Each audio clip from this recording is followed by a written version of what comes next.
Gun Stencils by Doris Charest. This is an easy and fun way to make your own stencils. All you need is a glue gun. What I did is I prepared a plexiglass plate and I covered it with liquid soap. Let it harden a little bit, not harden, but dry. And I'm going to use my glue gun and draw on top of that plate.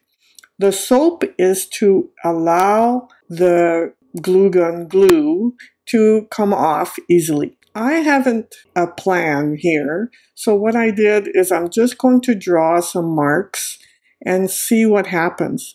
Hopefully come out with an interesting design that I can use. I really like irregular shapes, so that's what I'm going to do. So I'm going to let it dry now. And here it is all dry. What you do is you just take it off and put it on your painting. And then you can stencil. You can use it as a stencil. So you just paint inside the shapes like that. And that's an easy way to make a stencil. I wanted something that had irregular marks that I could repeat over and over again so that it created a pattern. So that was my goal for this one. Just adding a bit of gold paint. And it doesn't look that good here, but as I keep going, and you can see that I speeded up the camera so that it's a little faster, I'm going to just keep repeating that pattern and create a background. That's my goal. So this is with a little bit less paint, so you get the idea. Here I'm going to use a bit of pink paint so you can get another idea of what it looks like. And you just tap, tap, tap, tap. And sometimes you want a subtle stencil and sometimes you want a bold stencil. So here I have a more subtle stencil and that's it. That's all there is to glue gun stencils.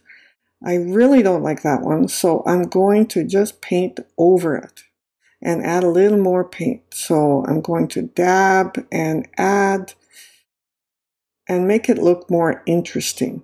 Before it looked like a big mess of paint. This is pink and yellow that's being dabbed.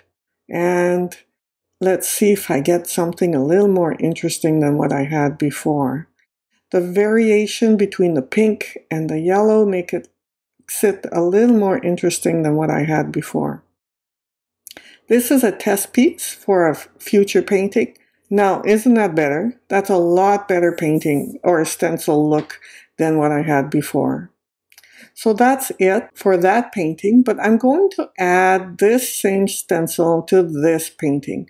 I want lighter colors, I want something subtle, and I want the repetition. So I'm just going to dab there and just add subtle paint, but different at the same time, different sizes and dabbed a little differently. So here I have a different look. So this is it for glue gun stencils, and we'll see you in the next section.